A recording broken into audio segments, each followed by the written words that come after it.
Okay, let's see the solution for the test number 7. Okay. In this test, the question is that an insulating solid sphere of radius A has a uniform volume charge density and carries a total positive charge Q. Find the ratio of the electric field EA over EA over 2, where EA and EA over 2 are the electric field at the sphere surface at point A over 2 or half of A from the sphere center respectively. Okay, so it means that in this test we need to find the value of EA and the value of EA over 2, and then find the ratio of EA over EA over 2. And how can we calculate this? First, let's see how we calculate the electric field from a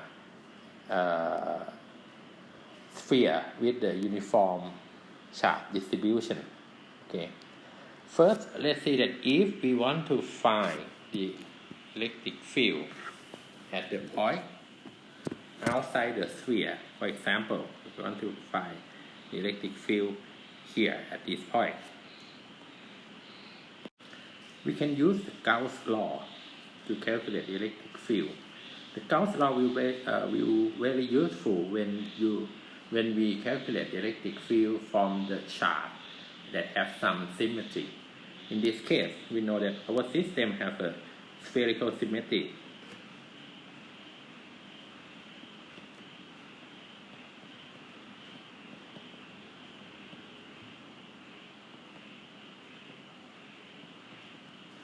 Spherical symmetry.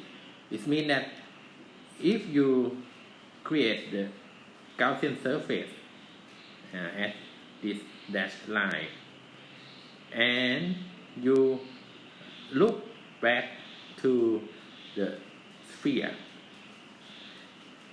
at any point on the this spherical Gaussian surface which have a common center at the sphere. When you look back to the sphere, you will see the same charge.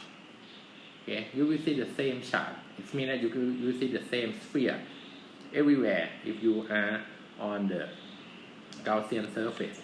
So it means that our system has a spherical symmetry. Okay. And from this symmetry, we know that the electric field must point outward in the radial direction. Okay. It means that if you are here and you measure the electric field will point outward in the radial direction like this. And for this point, the electric field point outward in the radial direction. Okay. How can we know that? We know this because if we assume that, for example, if you are here on the Gaussian surface and you assume that the electric field does not point outward in the radial direction and it points in this direction like this, you can see that if you are on this side of the point that you are interested and look at the electric field, you will see that electric field point in this direction. But if you are on this side, this point, and look at the electric field, you will see the electric field point in this direction. And it means that this, when you change your position, you will see the different electric field. But if you look back, when you are here, you look back to the sphere, and you are here, you look back to the sphere, you see the same picture, that is the charge, the sphere with the charge distribute, uniformly distribute on this charge. How can you see the same charge that is a source of the electric field at the same point, but it produces a different picture of the electric field? So we know that this situation is impossible. You must see the same picture of the electric field, because when you look back to the charge that is the source of the electric field, you see the same picture.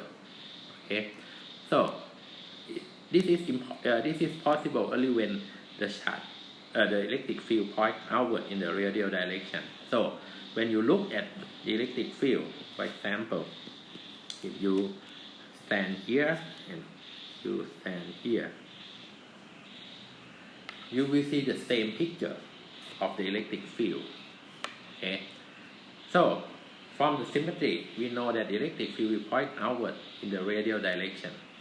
Now, when we apply the Gauss law, we know that the flux of the electric field that passing through a closed surface, which is a Gaussian surface, will equal to the total charge inside the Gaussian surface over the epsilon naught. Okay, the flux can be calculated from its definition, which is the surface integral of E dot dA. Okay, by definition, we know that dA on the Gaussian surface is a vector. It's a vector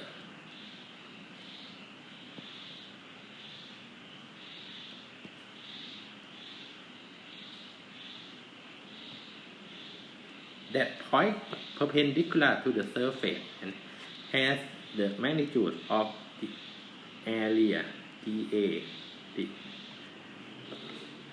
at the point that we want to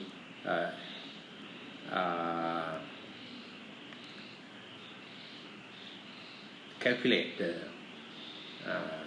electric flux.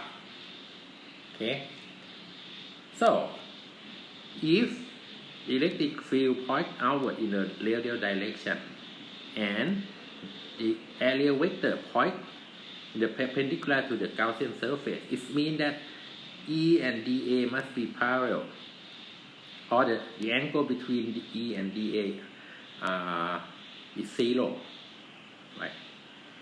And when you do the dot product of two vectors that have the 0, that the angle between those two vectors are 0, you get the result as the magnitude of the product of the magnitude of these two vectors, right? Because we know that A dot B is equal to A B cos theta, where theta is the angle between vector A and vector B, right? Now, if theta is 0 and cos 0 is 1, right? So we have A dot B equal to AB.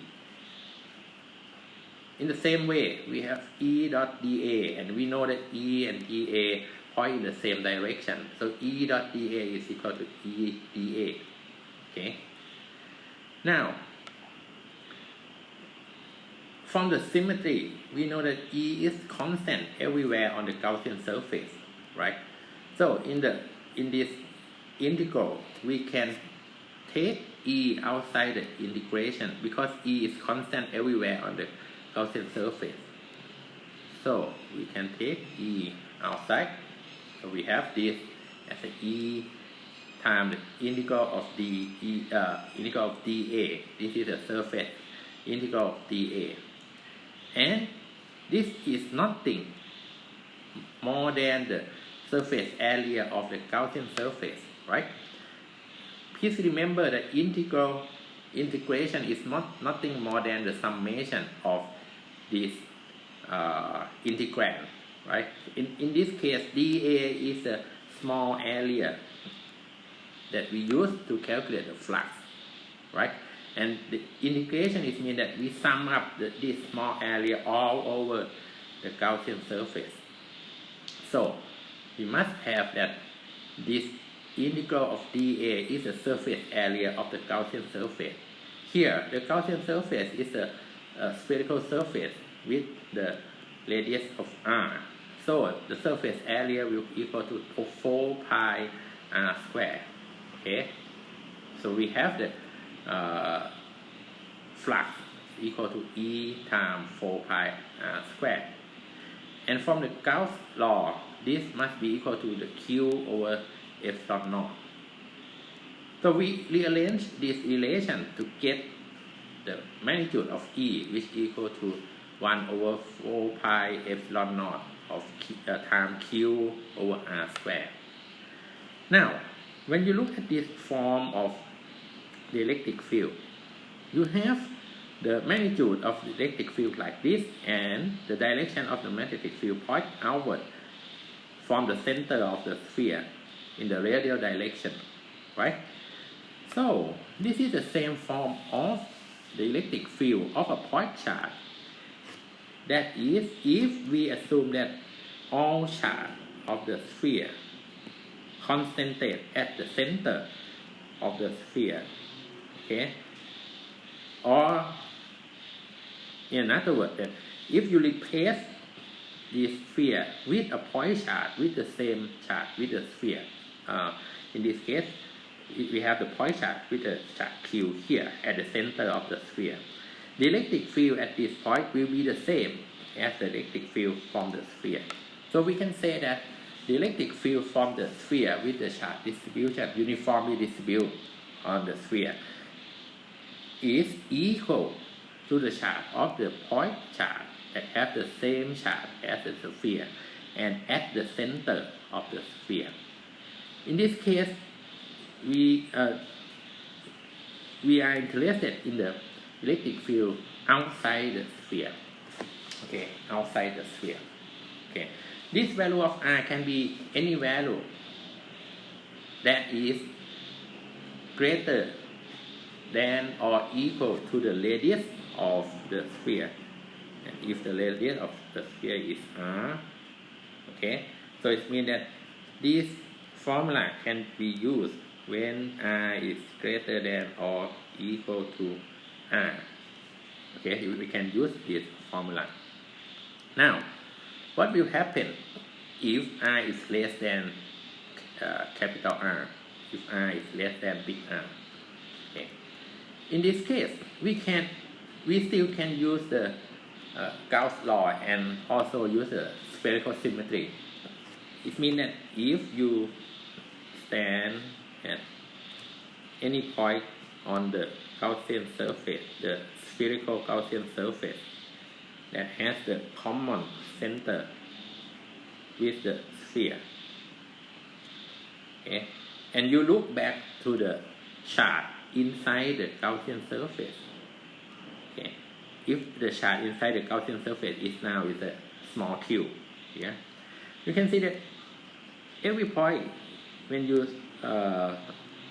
stand at every point, when you are at every point on the sphere, you will see the same charge. Okay, but now this charge is a small q. So with the same reason, we can conclude that the electric field will point outward in the radial direction.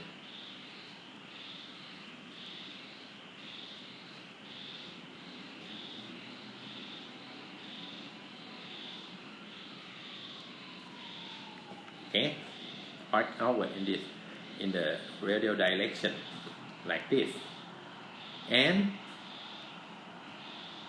again, with the same reason, we can see that the electric field at any point on this Gaussian surface must equal to the electric field of the point charge with the charge small q, and the charge at this point is at center of the sphere. It means that if we have a point charge at the center of the sphere, the electric field here on the Gaussian surface must equal to the electric field from the sphere. I mean, the electric field inside the Gaussian surface will equal to the electric field of the point charge at the center of the point charge at the center of the Gaussian surface at this point that we are interested. Okay, So we have the electric field of the point charge again. Now, what is the difference is the value of Q. Q is the amount of charge inside the Gaussian surface only. Okay, because from the Gauss Law, when we calculate the flux, we know that the flux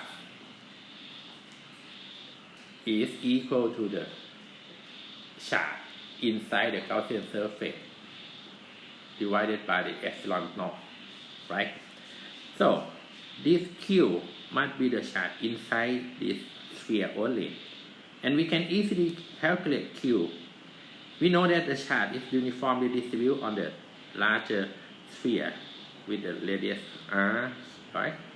So we can calculate the value of Q from the ratio of the volume of the Gaussian surface to the total volume of the sphere, which is equal to this, right? And we can see that 4 over 3 of pi, 4 over 3 times pi here and 4 over 3 times pi here cancel. So we have the small q is equal to small r square over big R, small r cube over big R cube, big Q. Okay? And if we substitute this into this equation, we have E is equal to 1 over 4 pi epsilon naught Q small r over big R cube. Okay. Now, with this information, we now can be able to answer the test. In the test, they answered the ratio of the electric field at the surface of the sphere compared to the electric field at the distance half of the radius of the sphere, right? And the radius of the sphere is a. So if we let r equal to a, which is on the surface of the sphere, we must have that EA is equal to 1 over pi epsilon naught Q over a square, right? Now you can see that if we are interested in the electric field at the surface of the sphere, the charge inside the Gaussian surface is the total charge of the sphere. So this we have the big Q here, right? But and next when we let r equal to a over 2 or half of a, now the charge that we use to calculate the electric field will be the charge that inside the Gaussian surface with the radius of a over 2 only. And we can calculate that by using this relation. Okay, by put r equal to a. By put this small r equal to a over 2 and the big R is equal to a, right? So we have this relation, and we have that a over 2 is equal to the half of 1 over 4 pi epsilon naught Q over a square. Now, the ratio of EA over EA over 2 is the ratio of this term over this term, right? And you can see that most terms cancel, right? This 1 over 4 pi epsilon naught cancel, Q cancel, A square cancel. So what we have left is 1 over 2, which is 2. It means that the electric field at the surface of the sphere is 2 times the electric field at the distance half of the radius of the sphere.